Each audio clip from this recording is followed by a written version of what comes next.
हमारे ब्रज में के लाला तू भगवान है।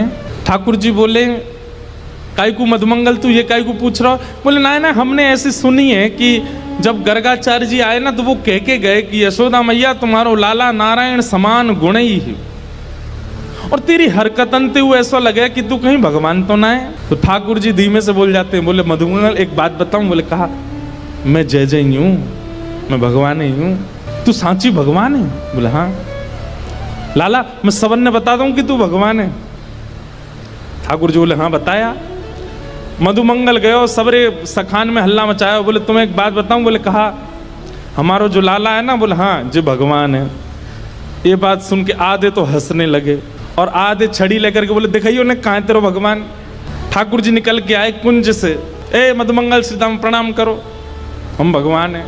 नहीं मानते, नहीं स्वीकार करते। एक दिन ऐसी लीला भागवत में आती है कि एक बार ब्रज में जागरण कराया नंद बाबा ने। जागरण का मतलब है पूरी रात जग करके अपने इष्ट का स्मरण करना, वो जागरण है। रात भर जागरण चला। तो जागरण के काल में जैसे ही थोड़े ब्रह्म मुहूर्त का समय हुआ, तब घड़ी तो होती नहीं थी, अंदाजा लगाया तो नंद बाबा को लगी कि भाई ब्रह्म मुहूर्त है, क्यों मैं स्नान करवे जाऊं। तो जैसे ही नंद बाबा ने यमुना जी में प्रवेश किया,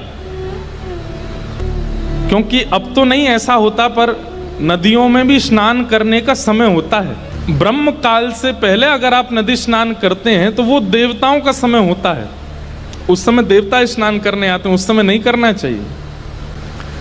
तो नंद बाबा देव काल में चले गए और जैसे ही नदी में स्नान करने पहुंचे तो गंधर्वजन इनको पकड़ के ले गए।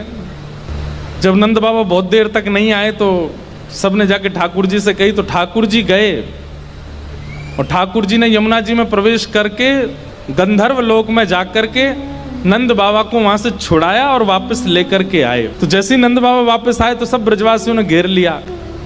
सब ब्रजवासी बोले बाबा तुम कहाँ चले गए? रात में गए अब निकल के आए हो। मधुमंगल श्रीदाम बोले बाबा हमें तो यूं बताओ, इतनी देर तुमने सांस कैसे ली भीतर, तुम चले कहाँ गए? बाबा बोले भैया दो देवता मुझे पकड़ के ले गए, मैंने देव काल में स्नान कर लियो। बोले फिर? बोले कछु ना, बड़े बड़े महल बने, बड़े बड़े लंबे चौड़े देवता ऐसे सुंदर कि देखते रह जाओ। मैंने इंद्र को दर्शन किया, मैंने सबरे देवता देखे वहां पे। और फिर बाबा फिर कहाँ गए हो? बोले इतने में ही लाला आयो, और जैसे ही लाला आयो, लाला के आते सब या को प्रणाम करने लगे, सब या के चरणन में नतमस्तक है गए, सब या की बलैया लेने लगे, गंधर्वजन या की आरती करने लगे। और सब ब्रजवासी टेढ़े टेढ़े देख रहे हैं, लाला है या पूज रहे हम बे, या की पूजा कर रहे हो इंद्र हम बे। ठाकुर जी इतरा रहे सामने खड़े खड़े, बोले तुम्हें ही नहीं पूजा वो सबरे पूजे तीनों लोक में।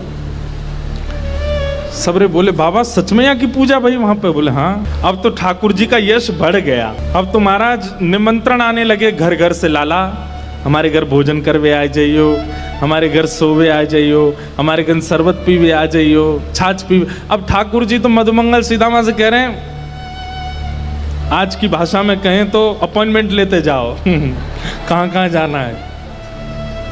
ठाकुर जी का यश हो गया इतना वृंदावन में कि भैया या तो देवता भी जाने।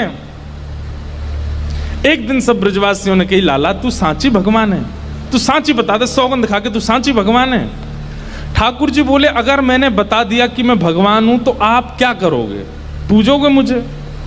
लाला पूजेंगे तो ना भाई, तो तू भूल जा, लेकिन हमारी एक इच्छा है। बोले का एक बार वैकुंठ देखना चाहे, वैकुंठ है कैसो? लाला तू अगर सांची भगवान है तो एक बार वैकुंठ दिखाला हमें। ठाकुर जी बोले मेरे हाथ पकड़ो। सब रे ग्वाल बालन ने ठाकुर जी के हाथ पकड़े, बोले नेत्र बंद करो। जैसे नेत्र बंद किए, अंतर ध्यान सब ग्वाल वालों को लेकर के ठाकुर जी को सीधे वैकुंठ पहुंच गए।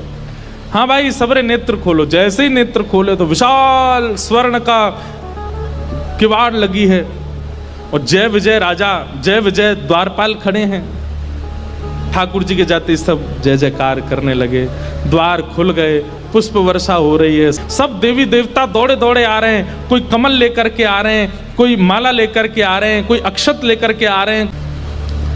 मधुमंगल श्रीदामा सबरे बोले लाला ने परिचय तो करा दे। ठाकुर जी बोले देख वो सामने खड़ो तुम्हारो इंद्र, जाए तुम इतने सालन ते पूज रहे, वो खड़ो इंद्र।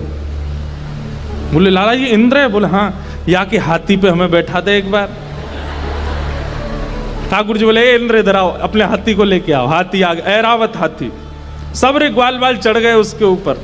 ठाकुर जी लेकर के पूरे वैकुंठ में घुमा लाए, नीचे उतर आए। बोले लाला बहुत जोर को हाथी है, या ले चल वृंदावन, अपने पास ही धरेंगे, वहीं घूमे करेंगे यहाँ पे।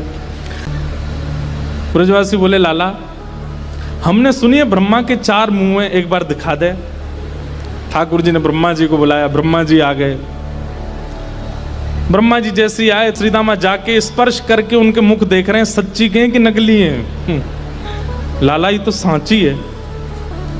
सब जगह ठाकुर जी ने घुमाया, जिस देवी देवता से मिलना चाहते थे सबको प्रकट कर दिया। सब जगह घूमे ठाकुर जी को लेके, नदियों में, तालाबों में, पशु पक्षी सब देखा। वैकुंठ का एक एक कोना ठाकुर जी के साथ देखा। सब जगह घूम करके ब्रजवासी थक गए। थक करके बोले लाला अब चल वृंदावन चल, अब ले चल हमें। ठाकुर जी बोले भैया सुनो, तुम सबके लिए कक्ष खुलवा दिए हैं और वैकुंठ का नियम है, मैं बताना भूल गया था कि यहाँ एक बार आने के बाद फिर यहाँ से जाता नहीं है कोई भी। अब तुम सब यहीं वैकुंठ में रहो, क्या बुराई है? ये उर्वशी गंधर्व सब लोग तुम्हारी सेवा में रहेंगे, देवी देवता। अरे तू जब कहेगा इंद्र आ जाएगा, ब्रह्मा आ जाएगा, सब तुम्हारी सेवा में रहेंगे, यहीं बैठे रहो। अब ये सुनते ही ब्रजवासी तो रोने लगे, ठाकुर जी के चरणन में गिर गए। बोले लाला तू हमारे प्राण मांग ले, तू जो कहेगो हम तो दे देंगे। तू कहेगो आज के बाद हम तो जय जय मान के रोज तेरी आरती पूजा करे करेंगे, लेकिन हमें वापस वृंदावन ले चल, हम वैकुंठ में ना रह सके। हमें तो वृंदावन ही प्रिय है लाला। ठाकुर जी के नेत्र सजल हो गए। सब देवी देवताओं को दिखाते हुए ठाकुर जी बोले तुम लोगों को आश्चर्य होता है कि भगवान इन ब्रजवासियों से इतना प्रेम क्यों करते हैं। देखो दीयमान न ग्रहणंती, ये भक्ति की वो स्थिति है कि मैं वैकुंठ देने को बैठा हूं लेकिन इनको नहीं चाहिए। क्यों? वृंदावन प्रिय है, यमुना जी प्रिय हैं, गोवर्धन प्रिय है। इतना प्रेम वृंदावन से ब्रजवासी करते हैं।